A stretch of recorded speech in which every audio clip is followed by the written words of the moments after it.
So this means a static analysis tool will always have errors when analyzing undecidable problems, trying to enforce undecidable rules.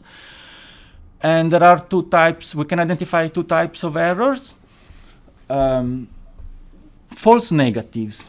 The analyzer fails to detect that the source code violates a rule, or it has a defect.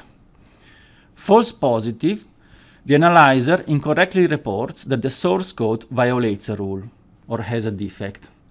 So there will always be either false positives or false negatives or both. But to a certain extent, it is possible to decide.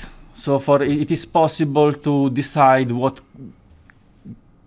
kind of errors a static analysis tool is more likely to have. And also this diagram is just a qualitative diagram. So it's a diagram that applies only for undecidable rules. If you've got a decidable rule, which is also scalable, there is no problem of trade-off between false positive and false negatives.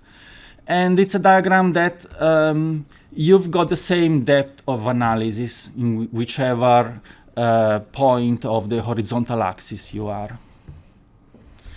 Another couple of terms that are used in static analysis is whether a tool is sound or complete. Sound means the analyzer can be trusted when it indicates that the source code does not violate a rule, it has no false negatives. And complete is the analyzer can be trusted when it indicates that the source code violates a rule, it has no false positives. And you can see on the diagram they are at the opposite edge, and if you've got no false negatives, you've got lots of false positives and vice versa. And there are another couple of terms, over-approximation and under-approximation. Over-approximation is an approximation made in the analysis of source code that includes behaviors which are not possible in the real system.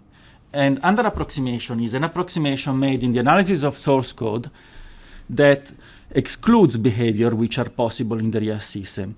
So in one case, let's look at over-approximation.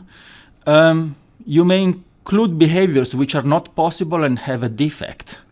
And therefore you report a defect which is not possible, and that's a false positive. So over-approximation leads you towards the sound end of a spectrum, and under-approximation likewise towards the complete end of a spectrum. So a static analyzer, when it what undecidability does is when a static analyzer tries to analyze some source code, it will have certain constraints to be managed, which indicate what the program is doing, and these constraints grow continuously until they become unmanageable. And some of them will have to be simplified away. And depending on the simplification, you will introduce false positive or false negatives, but it will not be, a static analyzer will be forced to do these approximations.